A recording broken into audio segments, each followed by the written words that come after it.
1980, the small mountain town of Ambato is celebrating the Festival of Fruits and Flowers. But this year, the joy of Carnival is muted.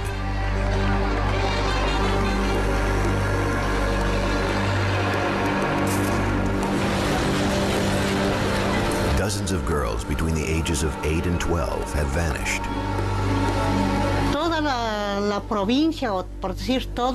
The whole province, even the whole country, saw that there were so many little girls disappearing, and nobody really knew what was happening.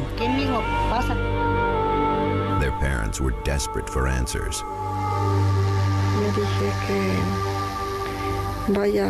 I told her to go sell some things, to buy a bus ticket home and come back. And she didn't come back. We thought maybe somebody had kidnapped her for a ransom, or that somebody took her to another country. We thought they had taken her because she was very pretty, very pretty. At first, local police did little. They assumed the girls were just runaways. Unfortunately, the police did not take the disappearances of the little girls seriously. The police issued a release saying that the disappearances of the girls was because they had failed their school year. The families did what they could to find their daughters. The last girl, Ivanova Garzon, her mother put ads in newspapers, put ads on street lamps that said she'd give a reward of 20,000 sucres if someone gave some news about the little girl, but nothing.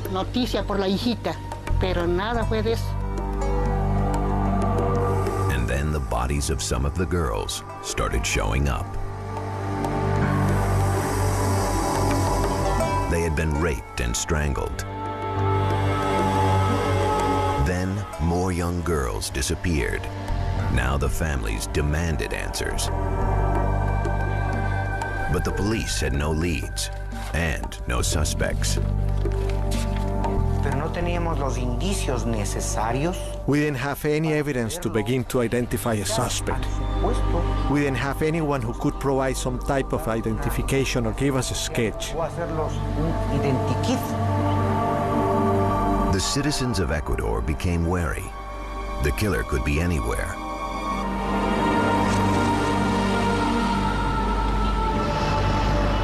Sunday, March 9th, 1980, a typical morning in Ambato. The plaza buzzed with activity. Fruit and vegetable vendors were setting up their stalls. Hot food stands were already cooking.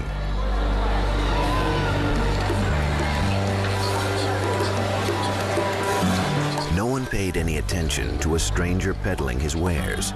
He was selling chains, padlocks, and other trinkets.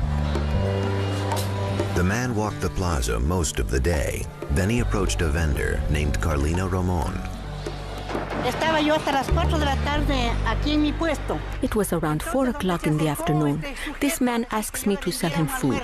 He began looking into my pots to see what I had, and then he kept looking at my daughter as if to try to get her attention. Carlina's daughter Alicia was 11 years old at the time.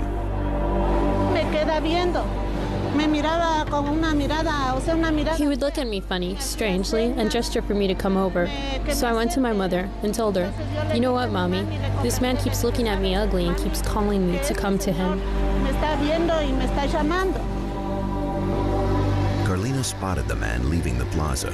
She'd heard about the missing girls of Ecuador and immediately was suspicious. She recruited other vendors to help catch him.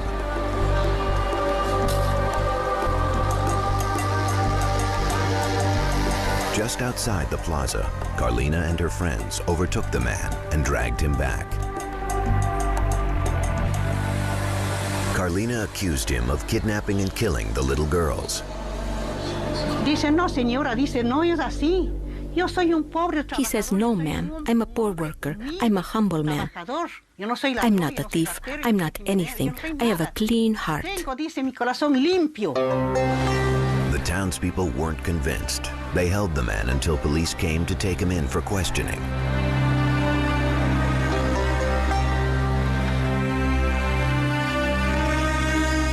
learned his name was Pedro Alonso Lopez, a native of Colombia. Interrogators tried strong-arming Lopez to gain more information.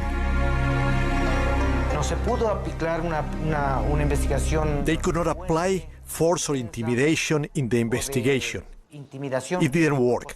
The man refused to talk. But then, after a few hours in detention, Lopez began opening up to an officer named Pastor Cordova. Pastor Cordova, the captain at the time, took charge of the case and began to do a very scientific and intelligent investigation by gaining his trust. It was to him that Lopez confessed his story. He said he'd spent the last 7 years traveling between Colombia, Ecuador, and Peru. And in those 3 countries, he claimed he had raped and murdered as many as 300 young girls. The captain was stunned. It seemed impossible that one man could have carried out so much violence. If Lopez was telling the truth, he'd rank among the most prolific serial killers in history.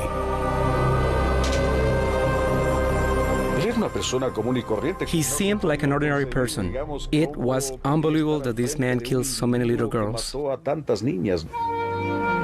of the capture of Pedro Lopez soon hit the airwaves.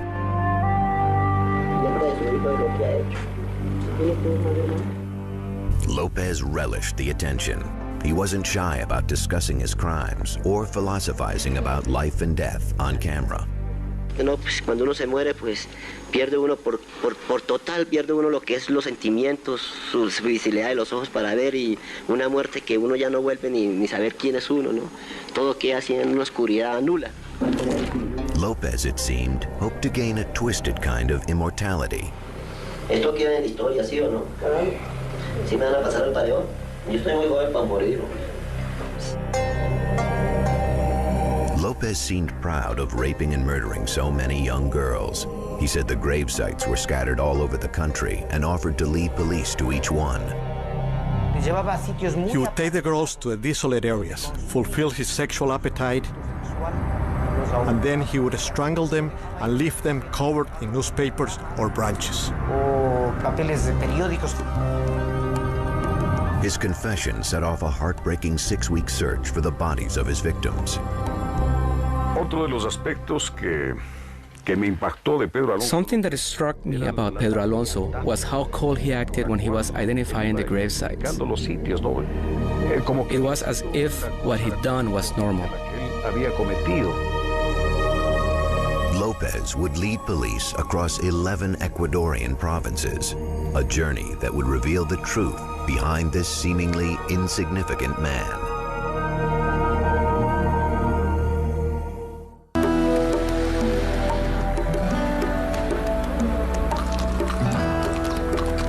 In March 1980, police in Ambato, Ecuador captured Pedro Alonso Lopez. While in custody, Lopez claimed to have raped and killed more than 300 girls from Colombia, Ecuador, and Peru. As proof, he agreed to show police the grave sites of his victims. Nobody realized it was the criminal who was leading police to the graves. They dressed him up as a policeman and nobody recognized him.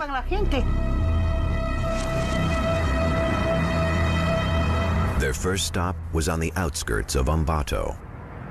Él declaró, o sea, él había dicho a la policía que... He told police he had caught a girl who sold newspapers and that he killed her and that she was buried under the Ficoa Bridge. We found a complete skeleton with clothes on it. Of course, the body was decomposed. And when we look at it, we found the bones were corroded. I remember, a leg and a hand. It was the corpse of Hortensia Garces Losada. Lopez had killed her 10 months before. At first, police had difficulty identifying the body, but Hortensia's family had arrived and seen something they recognized. We were beginning to take out the body, and the family members recognized the clothes. And then we knew that that was our sister. We went and found her remains. That's all, just bones. Oh, I was suffering for my daughter. The tortures he did, what he did, his terror. It was terrible for a father to see the horrors that he committed when you saw her. If I had a gun, I would kill him. But there was a policeman on one side and a policeman on another side.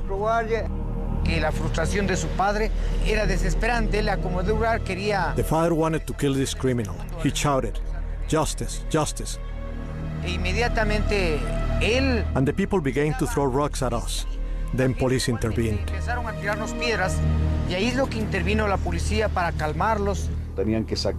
They had to take him out disguised because people wanted to lynch him. They wanted to kill him. The discovery of Hortensia Garces Losada was only the beginning. As men, as police, we felt the need for revenge, but we had to hold out until the very end. It was very emotional for us, even though we were professionals. We couldn't stand what was going on, but we had to control ourselves until we got the information we needed. Police did their best to keep Lopez talking. One strategy we used was to give him tobacco, coffee. We invited him to eat chicken. We gave him beer, and he calmed himself completely.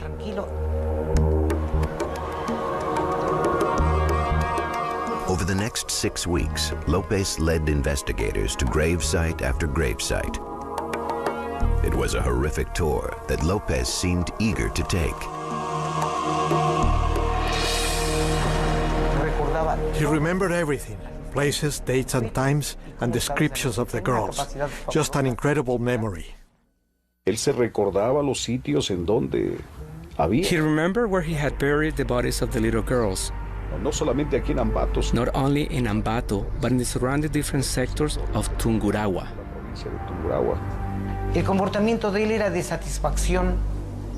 He was satisfied that he had shown us the bodies. He didn't feel anything. No remorse, no guilt, nothing.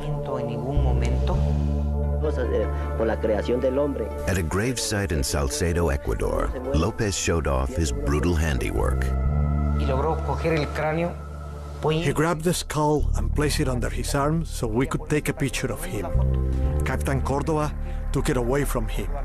What he wanted was to have a trophy, and he was proudly showing what he had done.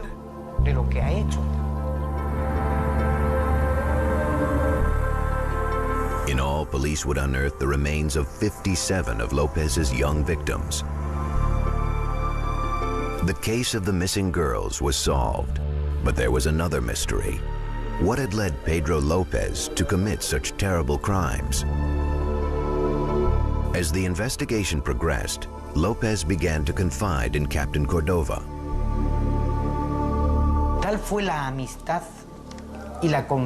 It was because of this confidence, this friendship he had with Captain Cordova, which made him refer to the captain as Papa. The absence of a father for Pedro made him look for one in other people.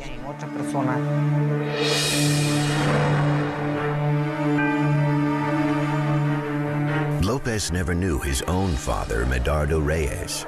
Reyes was a member of Colombia's Conservative Party who was caught in the crossfire of La Violencia, Colombia's civil war. He was shot and killed on April 9, 1948. At the time, Lopez's mother was 3 months pregnant with Pedro. I thought I was going to lose him from the shock. I could feel him inside me, but he was of strong blood. 6 months later, on October 8, 1948, Pedro Lopez was born in the Colombian town of Santa Isabel. When he was about 5 years old, he and his family moved to Espinal. According to his mother, Lopez was a polite child who dreamed of being a teacher. He liked to help the other children, and with his notebook, he helped them practice their vowels so they would learn. He said, "Mom, isn't it true that I'm good at teaching the children? One day I'm going to be a teacher." I said, "Yes, son. Please keep teaching them. What else can a mother say?" But Lopez and his mother have very different accounts of what his childhood was like. She claims that even though they were poor, she was a loving mother. In a recorded interview, Lopez claimed she was abusive. That woman was violent. It is my understanding that this woman is sick in the head, because that was not the proper way to punish your children. She would punish me with such violence. Lopez also claimed that his mother was a prostitute. As a little boy, he witnessed his mother commit sexual acts with men, and they hit her. In his mind, he began to believe that he had to defend what had happened to his mother and defend himself because his mother was very rough on him and would beat him. At age 8, Pedro Lopez ran away from home. His mother believed he was kidnapped by a neighbor. That night I cried and cried. I looked all over for him and I couldn't find him. Then I went to a man who is a fortune teller in Flanders, and he said that Pedro went in a car with a man from Cali. I borrowed money to go, and I cried and cried. They killed his father, and now my son was stolen. In fact, Pedro was headed to Bogota on his own. A mere child, he would have to make his home on the vicious streets of Colombia's capital city. It was here that he learned to survive on violence and hatred. It was on these mean streets that a serial killer was born.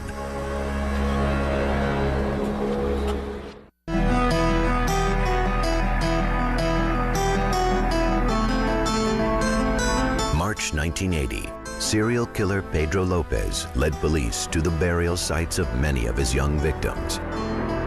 In a recorded interview, details of his past began to emerge.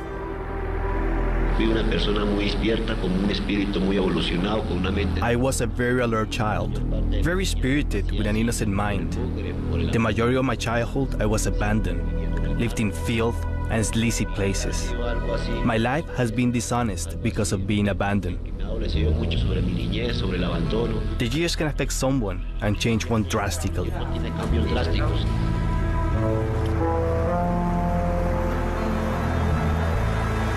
In 1956, 8-year-old Pedro Lopez was a runaway, trying to survive on the streets of Bogota, Colombia. He was one of thousands of homeless children called gamines, who made up the lowest rung of city life. Most of these kids left their houses because they're abused, and the only place they can end up are the streets because they don't have any other option. Lopez was now a part of the city's underbelly. He dug through garbage to eat and clothe himself.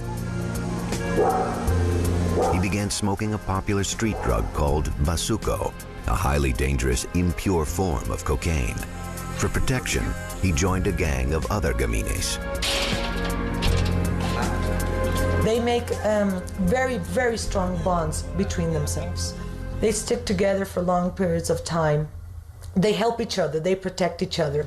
They have to defend themselves. They have to learn how to survive all together.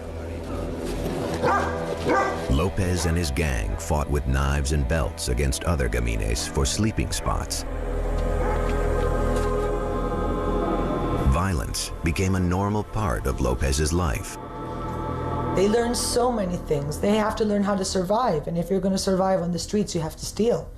And if you're going to survive with other kids that are delinquents, you have to learn how to defend yourself, how to fight. Lopez says he was hardened by these experiences. It was during this time, he later claimed, that he'd been sexually victimized by a man. Being a child, I lost my innocence. They dishonored me. I was a small child, very innocent. It was something I wanted to forget. I don't deny that it affected me. I have always wanted to punish those responsible. According to Lopez, a man offered him a bed and a hot meal. Lopez accepted, but instead was taken to an abandoned building and raped.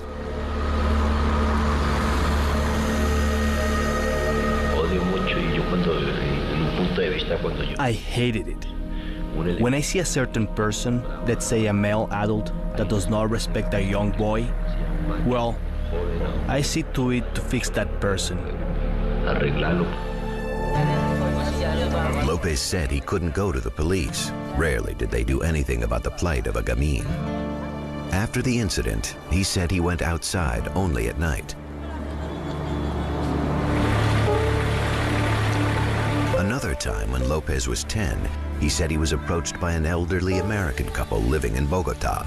He said they offered him a home because the sight of him begging on the street broke their hearts. According to Lopez, the couple enrolled him in a school for orphans. For a couple of years, he led a stable life, but his good fortune did not last.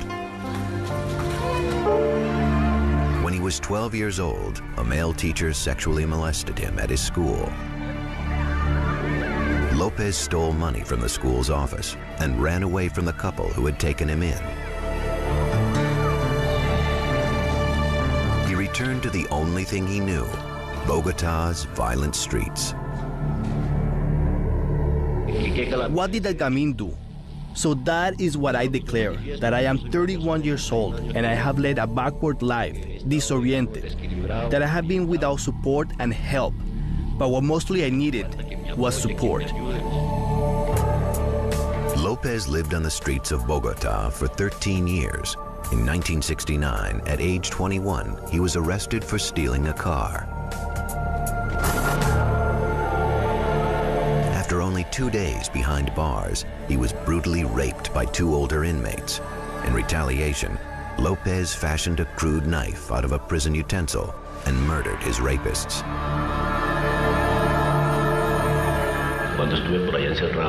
When I was locked up in Colombia, I was taught how to defend myself. I don't deny that in Cárcel Modelo, I killed 2 in there, but the warden said, don't worry. Authorities deemed the murders self-defense. No extra prison time was added to Lopez's sentence. But these murders were the beginning of a new chapter in Lopez's violent life. He swore he would never be a victim again, and he vowed to seek his own brand of justice for all he'd endured. At age 23, Pedro Alonso Lopez was released from prison and went on the hunt.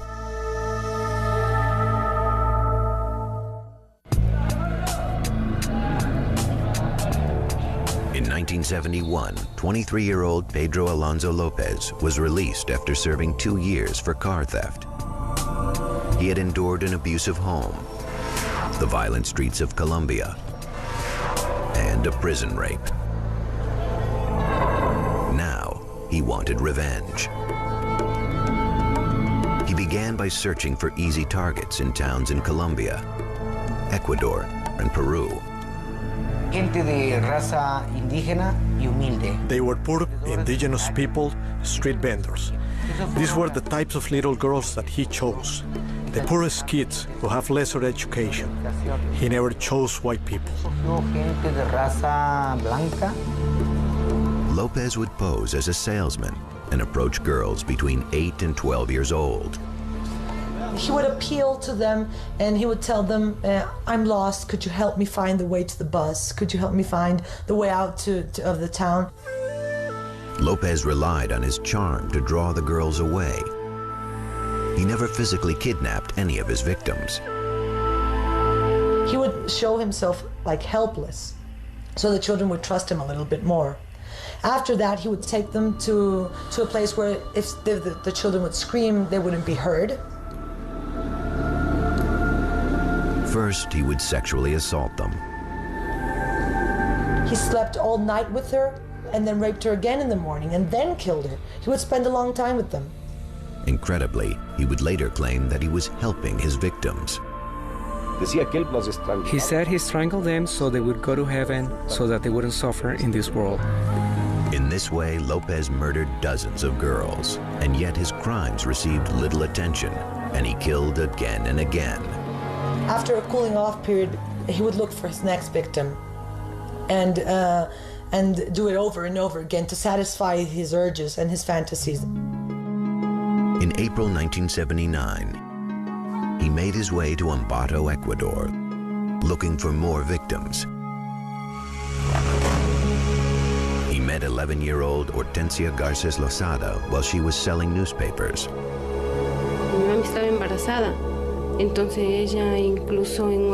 My mom was pregnant at the time, and when she sold newspapers, she saved money to be able to provide for my brother. On May 5th, 1979, Lopez asked Hortensia to be his guide in the city and gave her 100 sucres, about $10 US. He led her to the outskirts of town underneath a bridge, and then he raped her, beat her, and strangled her.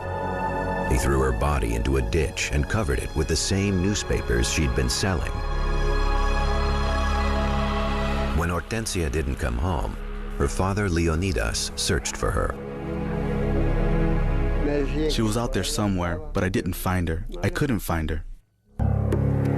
Although dozens of girls had been reported missing, police insisted the girls were runaways and did nothing to help the grieving families. The police are against the people. They saved him. Here in this country, only the rich people have access to the police, to justice. Lopez soon found another victim in Ambato, 9-year-old Ivanova Jacome. But this time, he went after the wrong target. Ivanova was the daughter of a successful baker. The day my daughter disappeared was February 14, 1980 at 11 in the morning. I had a bakery in the Avenida de los Andes, and I had a branch office about 15 blocks away. My daughter sometimes came to bring me something to eat. That day, I waited for her, and she never came. Because Carlos Jacome was a respected businessman, when he reported his daughter missing, the police responded. Soon, news of the other missing girls began to spread.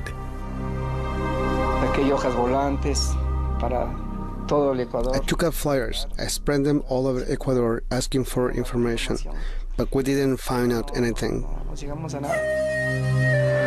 22 days later, on March 8th, the police recovered a little girl's body in a wooden shack on La Florida, a farm near town.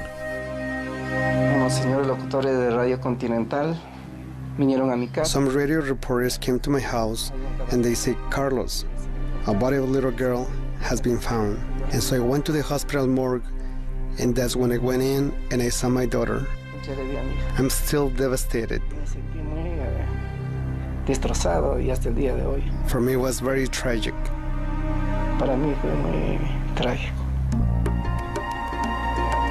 News coverage warned the citizens of Ambato of a killer in their midst.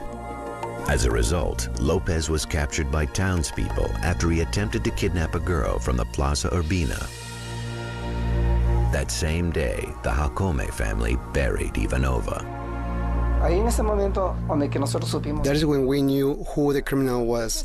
As of that day, things were discovered, and he began to say that there were cadavers here, and there were cadavers there, and there were cadavers in the other provinces.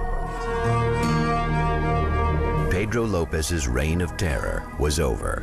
He willingly showed police 57 bodies, and based on his confessions, was charged with 110 counts of murder. He claimed to have committed 200 more.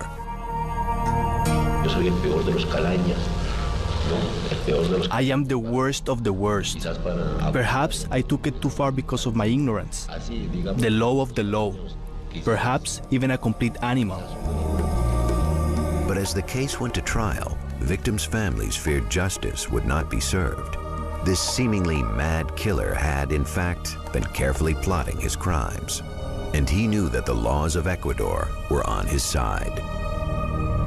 If somebody killed one person, or killed 100, or killed 1,000, he would receive the same sentence.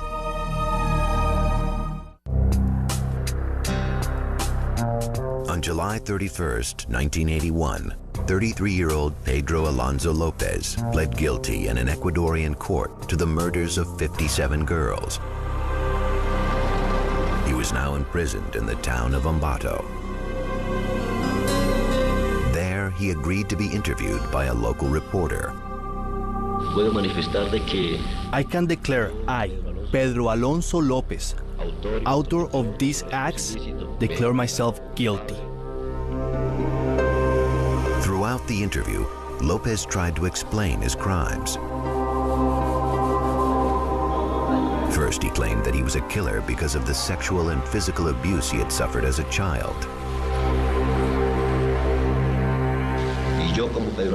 I, Pedro Alonso Lopez, who supposedly eliminated a small group of insignificants and allegedly took away their innocence. But my innocence has been taken away from me. I think that it did have something to do with the way he constructed in his head what sex or sexual relations are. If it's always forced on you, if it's always through violence, and if you receive it in your own life, why not repeat it with somebody else? But psychologists believe Lopez's brutal crimes also satisfied another twisted desire. Uno de los motivos por los cuales él tenía que matarlas era porque eran pobres. One of the reasons he said he killed them was because they were poor. Tal vez le parecía. Maybe he found them ugly or useless and he tried to stomp out the weakness.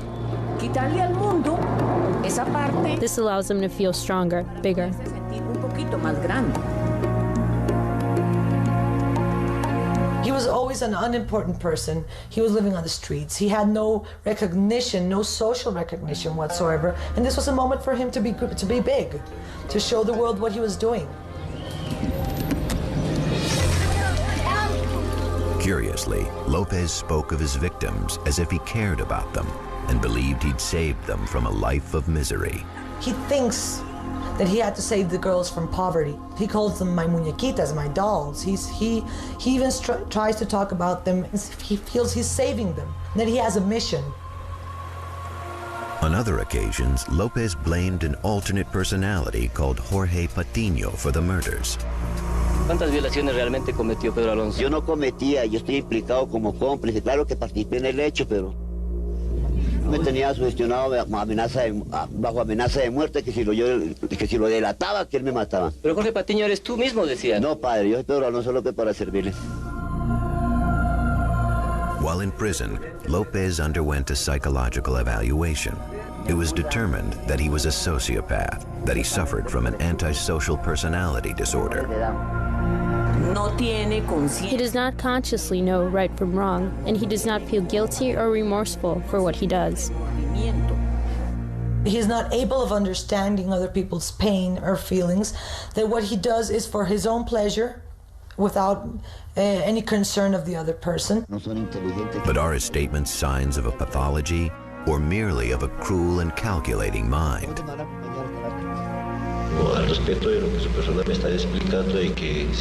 You asked me if I felt anything while asphyxiating certain persons. Well, no. It's strange, no? Someone who shoots another with a gun and the other person feels the pain of the bullet. Is the shooter going to feel the same agony or the same pain? Lopez was very good at using his words to manipulate others. People with personality disorders are very smart, and they use their language in a way to try to justify their actions very well. They're very skillful.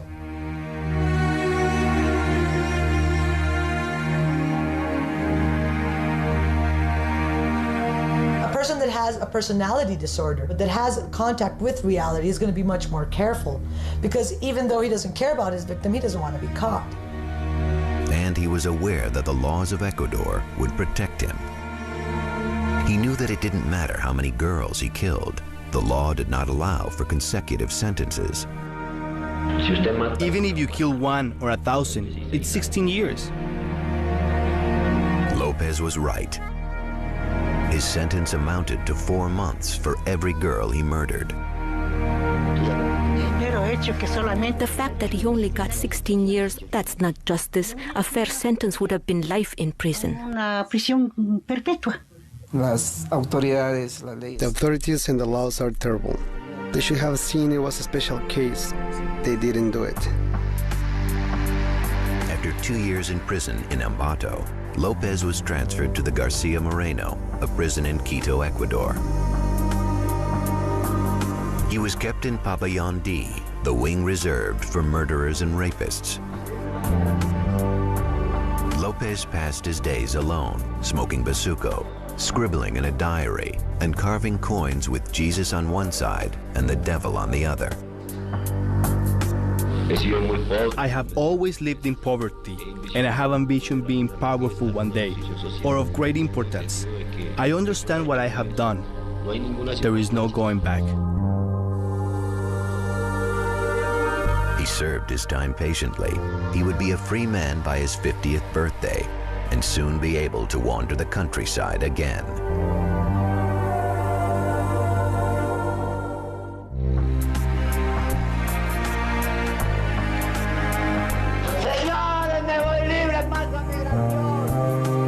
On August 31st, 1994, serial killer Pedro Alonso Lopez was released from the Garcia Moreno prison after serving 14 years of a 16-year sentence. He was released 2 years early for good behavior.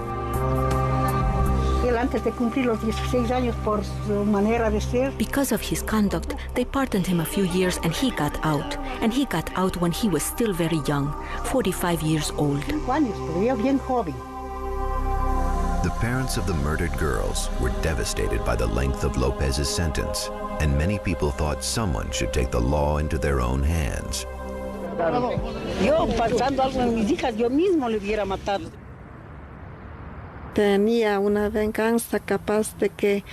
wanted revenge. I wanted to break him into pieces because he killed my baby.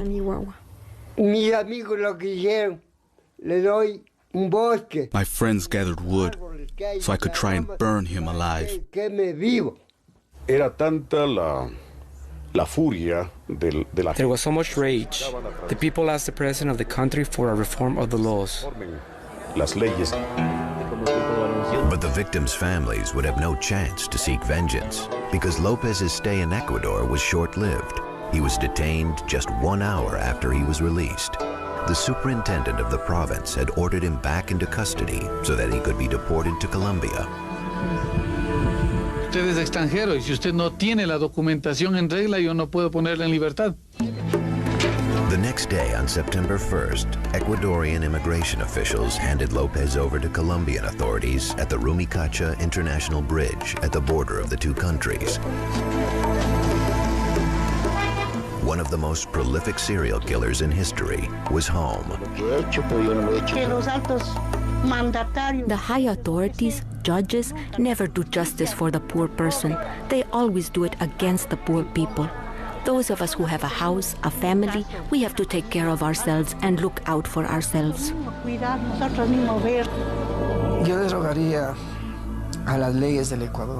I would ask those who make the laws, judges, lawmakers, to work for the humble people and the poor people.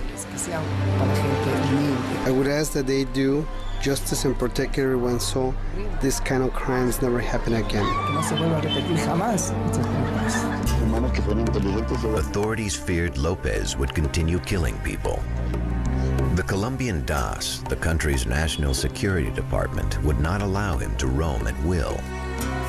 Shortly after his arrival in Colombia, DAS officials picked him up, processed him, and then handed him over to prosecutors in the Colombian state of Tolima.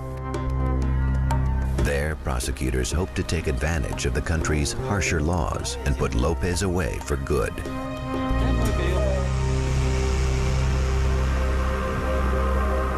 Lopez was charged with a 2 decades-old murder case.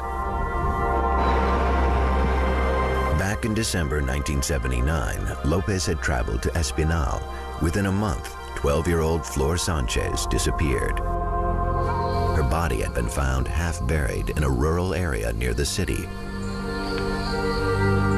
Her mother, Alba Sanchez, identified her daughter's remains later that day at the police station.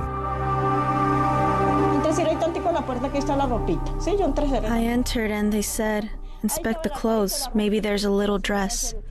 Yes, it was my daughter.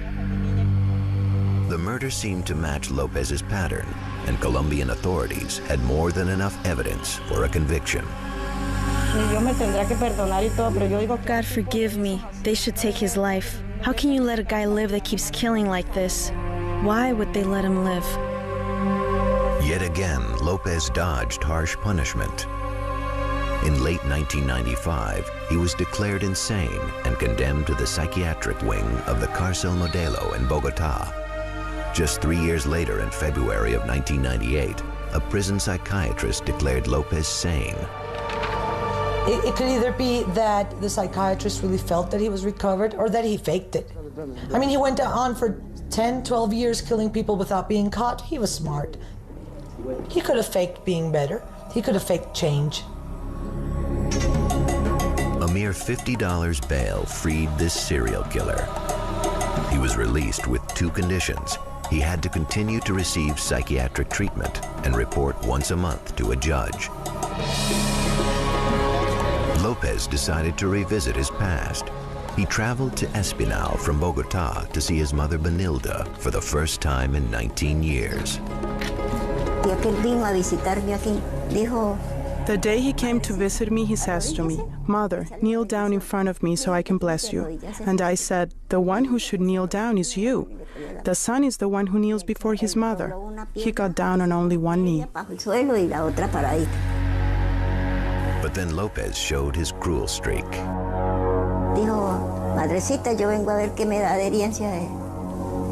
He said, "Mother, I came to see what you would give me of my inheritance." And I said to him, "I'm so poor. How am I going to give you something? I just have a chair and a bed." He took those 2 things and put them on the porch, and I started crying. And he said, "Who will buy this? If not, I'll light them on fire." Then a woman bought the chair and the little bed, and then he left.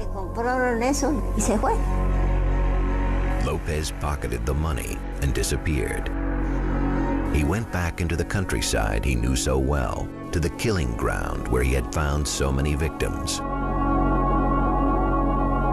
That was the last time anyone reported seeing Pedro Alonso Lopez. His mother believes he has managed to avoid being killed by the families of his victims. Up until now, I haven't felt it. When someone dies, you feel a shock, and I haven't felt anything. I believe in what our Lord says. When a person dies, it's revealed to others. So there was nothing revealed to me. About 20 years after Pedro Lopez was arrested in Ambato, Ecuadorian officials changed the maximum sentence for murder from 16 years to 25 years. Then, in October 2002, Interpol released an advisory on behalf of the Colombian authorities, stating they were looking for Lopez. They suspect he had committed another murder in Espinal. How many victims do you think you have killed? Sir, to give you the exact number, I don't know if I could tell you.